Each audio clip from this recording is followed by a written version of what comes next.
Dear viewers, আপনারা যে যেখান থেকে দেখছেন এবং শুনছেন আপনাদের সবাইকে স্বাগত জানাচ্ছি।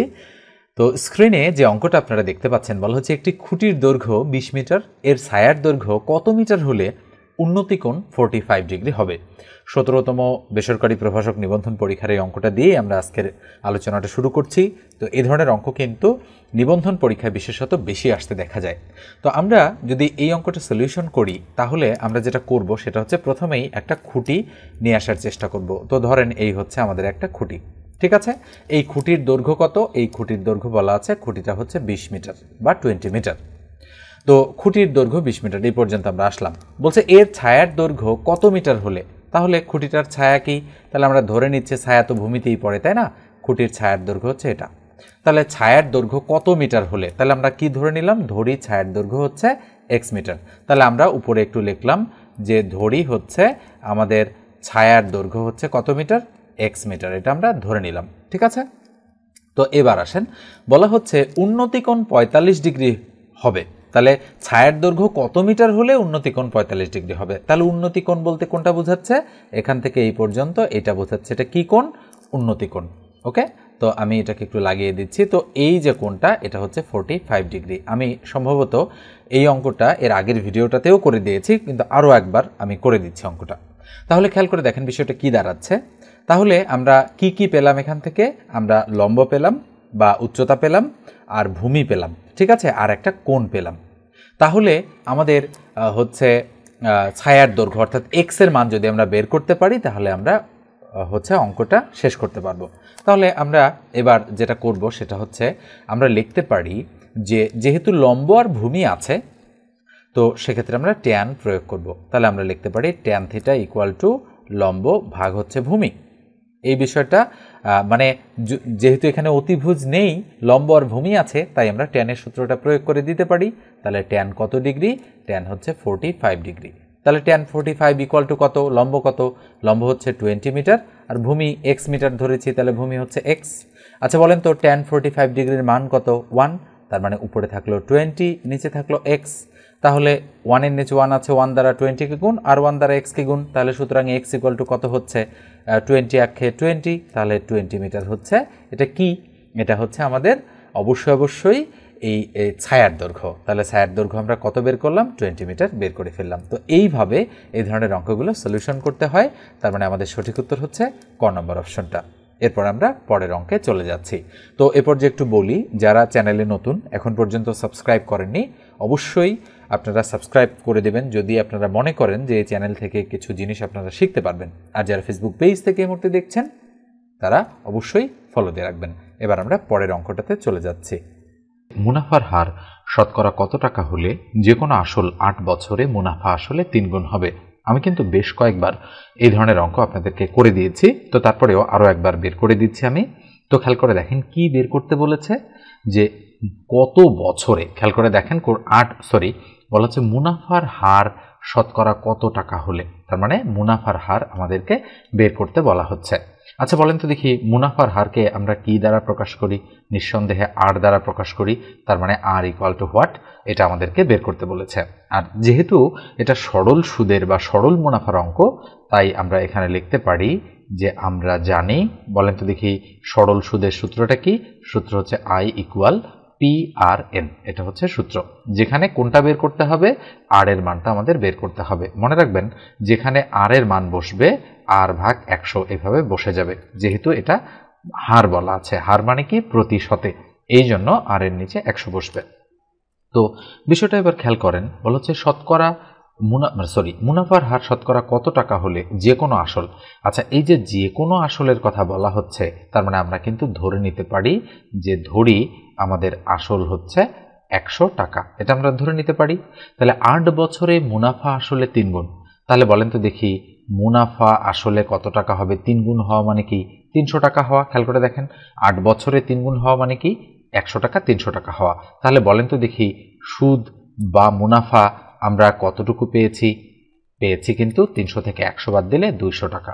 তার মানে এই 200 টাকা হচ্ছে কি আমাদের? বলেন তো দেখি সুদ বা মুনাফা, এই 200 টাকা। তাহলে কয় বছরের সুদ এটা?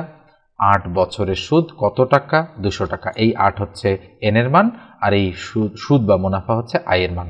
তাহলে আমরা কি পেলাম? আই পেলাম, এন পেলাম, আমরা এখানে এই যে আসল বা প্রিন্সিপাল মানে পি ধরেছি সেটা পেলাম, আর বের করতে হবে কি আর। তার মানে আমরা সব কিছুই পেয়ে গিয়েছি।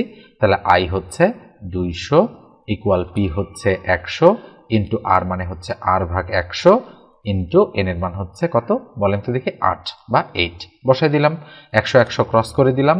তাহলে বা আমরা বলতে পারি 8 আর ইকুয়াল টু 200। দেখেন খেয়াল করে, আর 8 গুণ হচ্ছে, তাহলে বা আর ইকুয়াল টু উপরে 200 তার নিচে 8। আমরা যদি কাটাকাটি করি তাহলে 4 দুগুণ 8, তাহলে 2, তাহলে কত থাকে বলেন তো দেখি? 100 দুগুণ 200। 4 দ্বারা যদি আমরা 100কে কাটি, 4 25 100, তাহলে কত শতাংশ?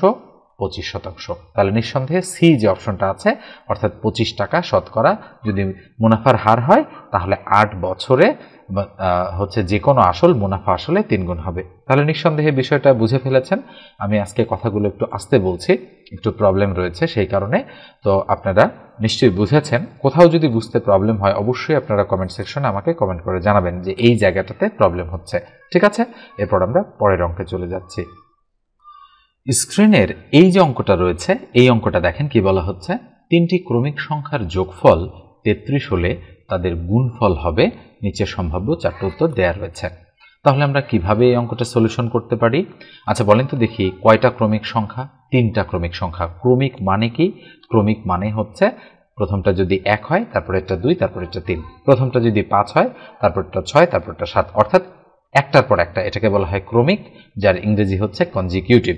তাহলে কয়টা সংখ্যা? 3টা। তাহলে আমরা ধরলাম প্রথম সংখ্যাটা x, তারপরে সংখ্যাটা হবে x+1, তারপরে সংখ্যাটা হবে x+2।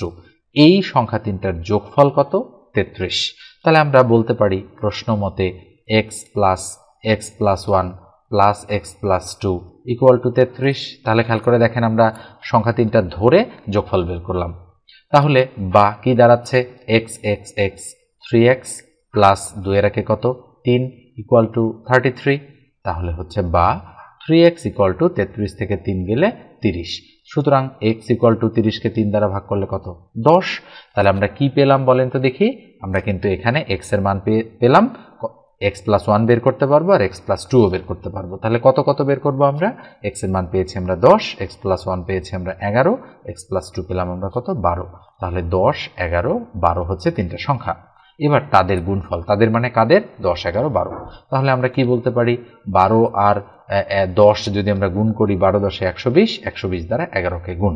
নর্মালি আমরা গুণ করব 1 0 0, 2 1 2, 1 1 1, আবার 1 0 0, 2 1 2, 1 1 1, তাহলে 0 2 3 1, 1320। তাহলে নিঃসন্দেহে আমাদের সঠিক উত্তর হচ্ছে 1320, অর্থাৎ এ নাম্বার অপশনটা রাইট। এরপর একটু দেখেন, আমি আরেকটু আপনাদেরকে ইজি করে দিই, শর্টকাট মেথড আমি প্রয়োগ করব। তো কিভাবে করতে পারি আমরা? মনে রাখবেন যে 3টা ক্রমিক সংখ্যার যোগফল যদি দেওয়া থাকে, তাহলে আমরা আপনারা বুঝবেন কি যে এই 3 দ্বারা 33কে যদি আমি ভাগ করি তাহলে কত পাই? 3 11 33, মাঝখানের সংখ্যাটা 11 বুঝে ফেলবেন। তাহলে তার আগের সংখ্যাটা 10, তারপরে সংখ্যাটা 12, এইভাবে কিন্তু আপনারা বুঝে ফেলতে পারেন। তাহলে আরেকটা আমি আপনাদের দেখাই, মনে করেন 5 যোগ 6 যোগ 7 কত হয় বলেন তো দেখি? 5 আর 6 11 আর 7 18, তাহলে এই 3টে সংখ্যার যোগফল 18। তাহলে আমি যদি বলি 3টি ক্রমিক সংখ্যার যোগফল 18, মনে করেন এই 33 নেই, ওকে, তাহলে বলা হচ্ছে 3টি ক্রমিক সংখ্যার যোগফল 18। তাহলে তাদের গুণফল কত? তাহলে 3 দ্বারা 18কে যদি আপনারা ভাগ করেন, মাঝের সংখ্যাটা পাবেন।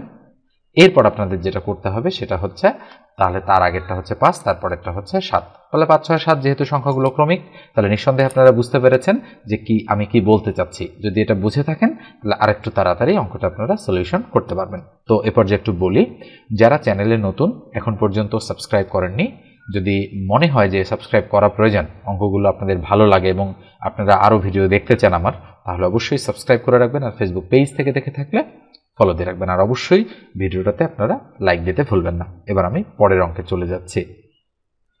স্ক্রিনে দেখেন এই অঙ্কটা আমি সম্ভবত 5 থেকে 7 বার করে দিয়েছি আপনাদের, তারপরে আরও একবার করে দিচ্ছি।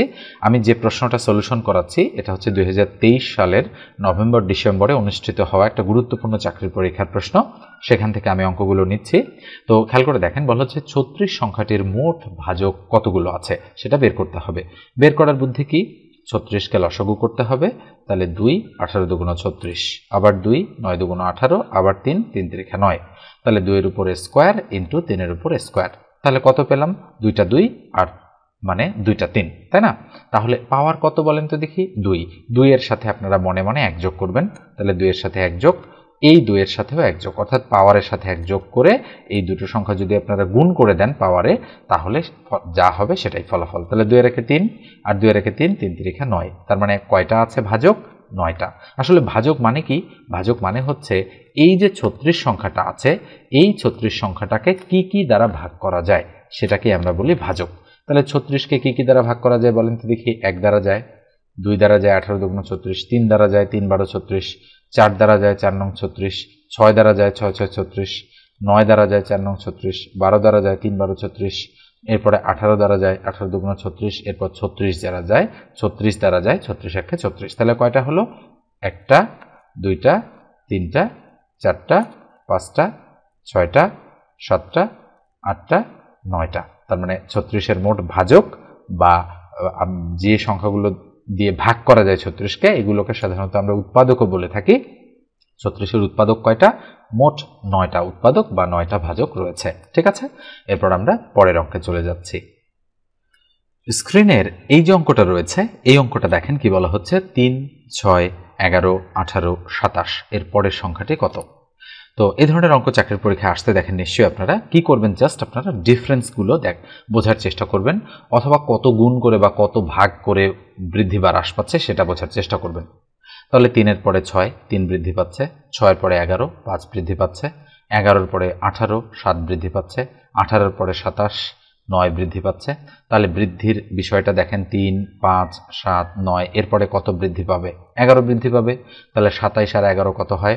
7 আর 1 8, 2 এর 1 3, 38। তার মানে নিঃসন্দেহে পরের সংখ্যাটি হবে 38 বা 38। নিশ্চয়ই বুঝতে পেরেছেন আপনারা যে আমি কিভাবে হিসাব করে বের করলাম। খুবই সহজ অঙ্ক। এরপর আমি পরের অঙ্কে চলে যাচ্ছি। স্ক্রিনের এই যে অঙ্কটা রয়েছে, এই অঙ্কটা খেয়াল করেন কি বলা হচ্ছে? এখানে বলা হচ্ছে 0.1 গুণন 0.01 গুণন 0.001। তাহলে মোট দশমিকের পরে কয়টা ঘর আছে আমরা যদি হিসাব করি, এখানে 1টা, এখানে 2টা, এখানে 3টা, তাহলে 0 এখানে মোট কয়টা ঘর হবে? 3 2 5 আর 1 6টা। তাহলে এই বক্সের মধ্যে মোট ঘর হবে কয়টা? 6টা। তাহলে আমি 2 3 4 5 1 2 3 4 5 6টা ঘর করে নিলাম। এরপরে আসেন 1 1 1, 3টা 1 গুণ করলে কত হয়? 1। আর কয়টা ফাঁকা থাকলো ঘর? 5টা। তাহলে 5টা শূন্য আমি দিয়ে দিব। তাহলে কি দাঁড়াচ্ছে বিষয়টা? 0.5টা শূন্য 1। তার মানে সঠিক উত্তর ডি। ঠিক আছে, স্ক্রিনের এই যে অঙ্কটা রয়েছে, এই অঙ্কটা দেখেন 0.2 গুণন 0.02 গুণন 0.002 ইকুয়াল টু কত? তো একটু আগে আমি যেভাবে অঙ্কটা করালাম, আমি তাহলে আপনাকে এই অঙ্কটা HW দিচ্ছি, এটা HW1। অবশ্যই অঙ্কটা করবেন, করার পর কমেন্ট সেকশনে আপনারা জানাবেন যে অ্যান্সারটা কত হচ্ছে। ঠিক আছে, এরপর আমি পরের অঙ্কে চলে যাচ্ছি। স্ক্রিনের এই যে অঙ্কটা দেখেন, বলা হচ্ছে x প্লাস 1 ভাগ x ইকুয়াল টু √3 হলে x স্কোয়ার প্লাস 1 ভাগ x স্কোয়ার এর মান কত? তাহলে আমরা এই ধরনের অঙ্ক করার জন্য কি লিখতে পারি? দেওয়া আছে x প্লাস 1 ভাগ x ইকুয়াল টু √3। তাহলে কার মান বের করতে হবে? মান বের করতে হবে, সুতরাং x স্কোয়ার প্লাস 1 ভাগ x স্কোয়ার এটার মান। তাহলে এটাকে আমরা সাজাতে পারি একটু, তাহলে x এর উপরে স্কোয়ার প্লাস 1 ভাগ x তার উপর স্কোয়ার। তাহলে a স্কোয়ার প্লাস b স্কোয়ারের অনুসিদ্ধান্ত আমরা প্রয়োগ করতে পারি। তাহলে আমরা ইকুয়াল লিখতে পারি a প্লাস b তার উপর whole square minus 2 into a into b। ঠিক আছে, এটা তাহলে x প্লাস 1 ভাগ x এর মান কত? এটার মান হচ্ছে √3। তাহলে আমরা √3 তার উপর স্কোয়ার বসাই দিলাম, মাইনাস x x ক্রস 2 একে কত? 2। তাহলে স্কোয়ার রুট ক্রস, তাহলে 3 মাইনাস 2, তাহলে 3 থেকে 2 গেলে কত থাকে? 1। তাহলে নিঃসন্দেহে বি নম্বর যে অপশনটা রয়েছে সেটা আমাদের রাইট অপশন। এবার আমরা পরের অঙ্কে চলে যাচ্ছি। স্ক্রিনের এই অঙ্কটা দেখেন কি বলা হচ্ছে? অঙ্কটাতে বলা হচ্ছে 32 এর 2 ভিত্তিক লগারিদম কত? তাহলে আমরা লিখব লগারিদম মানে লগ, ভিত্তি কত 2 ভিত্তিক, তাহলে ভিত্তির জায়গায় ভিত্তি দিব, কত এর লগারিদম 32, তাহলে লগ বরাবর আমরা 32 লিখব। লগের একটা সূত্র আমরা জানি, সূত্রটা আপনাদের সঙ্গে একটু ডিসকাস করছি। সূত্রটা কি? সূত্রটা হচ্ছে log a base a equal to 1। এটা একটু মাথায় রাখবেন আপনারা, এটা হচ্ছে সূত্র। তাহলে এই সূত্র দিয়ে যদি আমরা এই অঙ্কটা করতে চাই তাহলে ইকুয়াল লগ বেস হচ্ছে 2, এই 32 মানে কিন্তু 2 এর উপরে 5, মাথায় রাখতে হবে। আমি একটু সাইড দিয়ে ক্যালকুলেশন করে দিচ্ছি।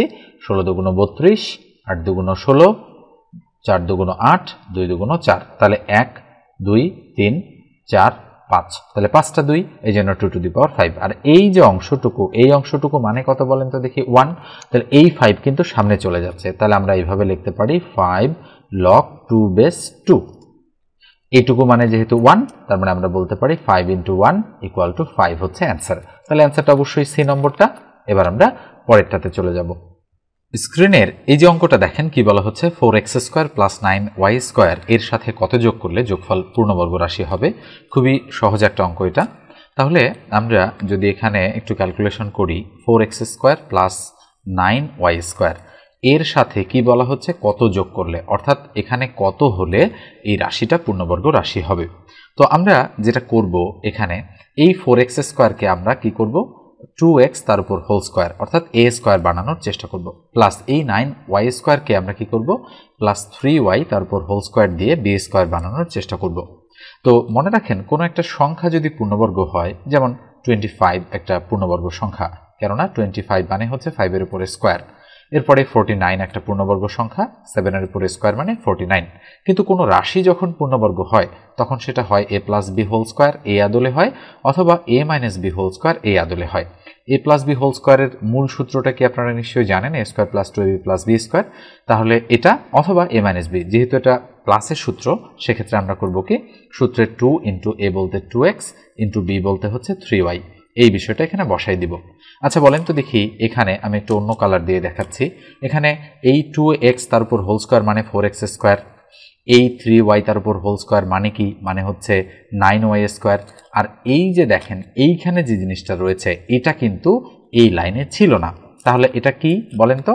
এটা হচ্ছে 3 দুগুণ 6, 6 দুগুণ 12, তার মানে 12xy এই লাইনে কিন্তু ছিল না। এর সাথে আমরা এখানে যদি 12xy দিতে পারি তাহলে এই রাশিটা পূর্ণবর্গ রাশি হবে।